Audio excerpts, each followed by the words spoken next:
Good morning student, welcome to the TSN school. I am going to teach a Hindi. आज हम class first में chapter number 2 पढ़ेंगे जो कि एक कहानी है और इस कहानी का नाम है समझदार चींटी। आइए बच्चों पढ़ते हैं और समझते हैं।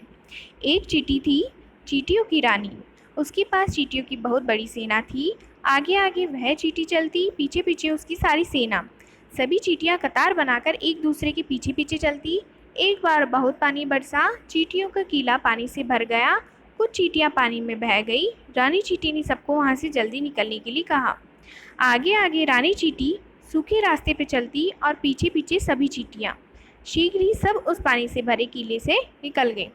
देखिए बच्चों, इसका आशय होगा, एक रानी चींटी थी, यानी चींटियों की रानी। चींटियों की रानी के पास उसकी बहुत बड़ी सेना थी। आगे आगे चींटी रानी चलती और पीछे पीछे लाइन बना के उसकी सारी सेना चलती। एक बार अत्यधिक वर्षा होने के कारण उनके कीलों में पानी भर गया था और उसी समय जो बहुत चींटियां थी वो पानी में बह गई थी। इसी वजह से रानी चींटी ने सबको वहाँ से निकलने के लिए बोला। सब चींटियां वहाँ से निकल गई। सूखे रास्ते पे रानी चींटी चलती आगे आगे और पीछे उसकी सेना चलती। अब उनका कोई घर नहीं था, बस रास्ते पर ही रहना था। वहाँ से एक आदमी निकला। उसने कुछ चींटियों को एक जगह सुस्ताते देखा तो सोचा, ये चींटियाँ भूखी है, क्यों ना इन्हें बाजरा डाल दूँ। वह कुछ बाजरा लाया और वहाँ डाल दिया। चींटियों ने पेट भर भोजन किया और सो गई। दूसरे दिन भी उसी आदमी ने ऐसा ही किया। तीसरे और चौथे दिन भी बाजरा डाला। चींटियाँ मस्ती से खाती और सो जाती। रानी चींटी यह सब देखकर उलझन में थी। वह सोच रही थी कि क्या उपाय करे। तभी उसने एक उपाय सूझा। अगले दिन सुबह सुबह रानी चींटी ने सभी चींटियों से कहा, सब तैयार हो जाओ, हमें किसी ऊंची जगह पर अपना किला बनाना है। कोई चींटी वहां से जाना नहीं चाहती थी, पर क्या करती, रानी का कहा तो टाला नहीं जा सकता। सब चल पड़ी रानी चींटी के पीछे।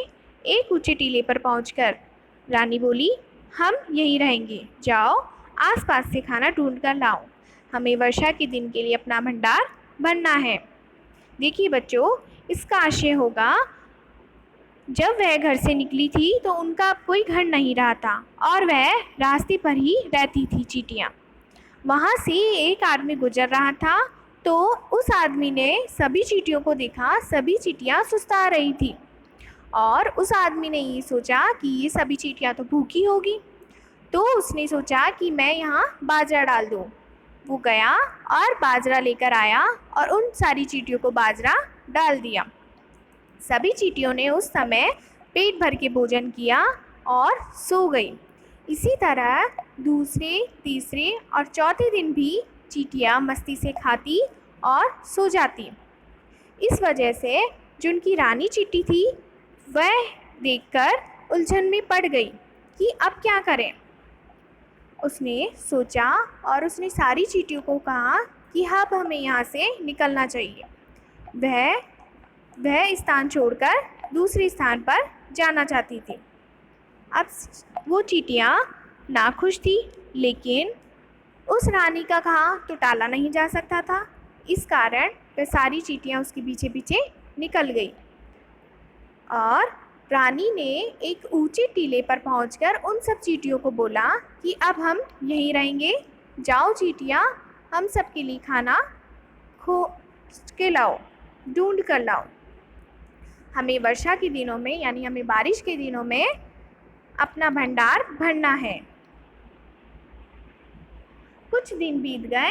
रानी चींटी ने सभा बुलाई और बोली, तुम सोच रही होगी कि हम पहला स्थान छोड़कर क्यों आई।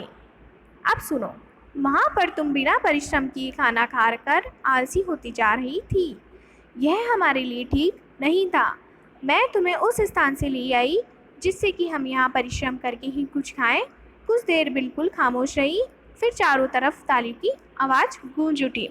इसका आशय ये होगा बच्चों, चींटियों ने एक दिन चींटियों की सभा बुलाई और सबको एक जगह बुलाकर बोला कि तुम सोच रही होगी कि हम वो स्थान छोड़कर इस स्थान पे क्यों आए हैं।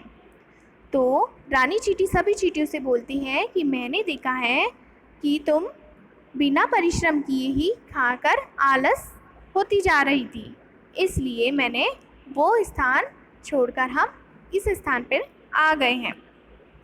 तो कुछ देर तो सारी चींटियाँ खामोश रहीं, फिर सभी चींटियों को समझ आया और सभी चींटियों ने तालियां बजाई।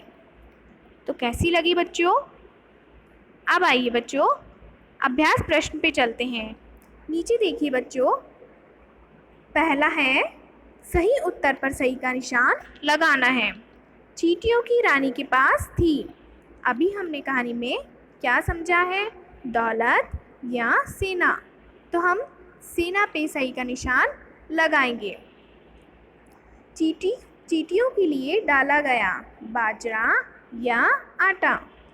तो हम बाजरे पे सही का निशान लगाएंगे।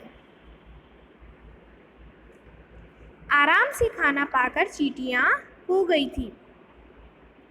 हमने कहानी में क्या देखा था? आलसी या परिश्रमी। तो आलसी पे हम सही का निशान लगाएंगे।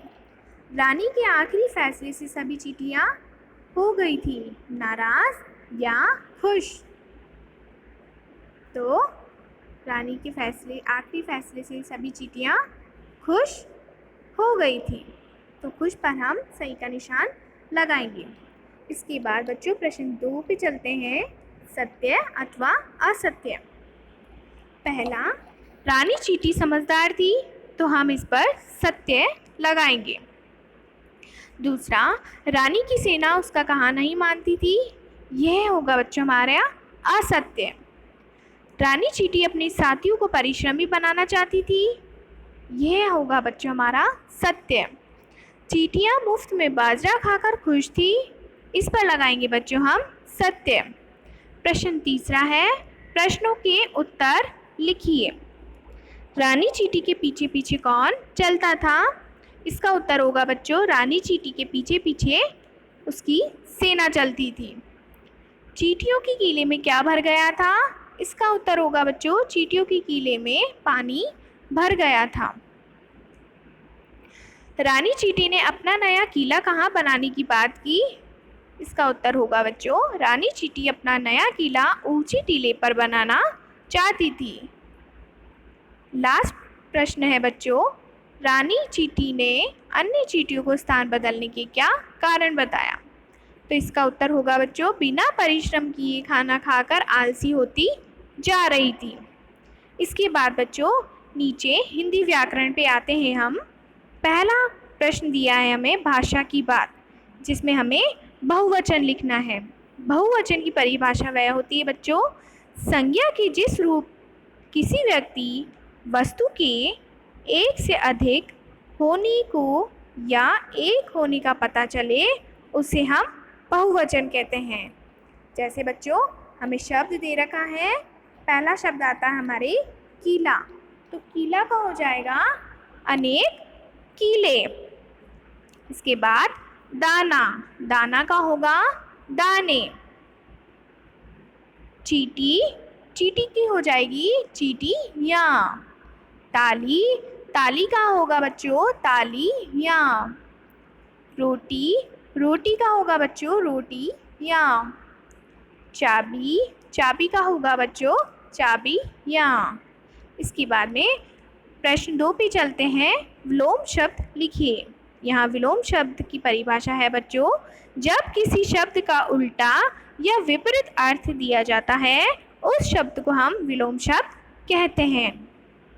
देखिए बच्चों शब्द आपको दे रखे हैं, अच्छे से समझिएगा। परिश्रमी, परिश्रमी का हम उल्टा शब्द करेंगे बच्चों तो आलसी होगा। लंबा, लंबा का उल्टा शब्द छोटा होगा। एक, एक का हो जाएगा अनेक। मोटा, मोटा का होगा बच्चों पतला। ऊंचा, ऊंचा का होगा नीचा। काला, काला का होगा बच्चों गोरा। पास, पास का होगा बच्चों दूर। नया, नया का होगा बच्चों पुराना। तो बच्चों आए ये सभी आपको समझ में। इसके बाद में प्रश्न तीसरे पर चलते हैं, शब्द शुद्ध कीजिए। देखिए बच्चों, इन शब्दों में मात्राएं आपको गलत दे रखी है, तो अपन इन्हें मात्राओं को सही स्थान पर लगाना है। आदमी, शीघ्र, बाजरा, खामोश, कीला, ढूंढकर, चींटी और परिश्रम। तो इस तरह से आपके ये शब्द होंगे बच्चों। इसी तरह से आपका ये चैप्टर समाप्त होता है। Thank you.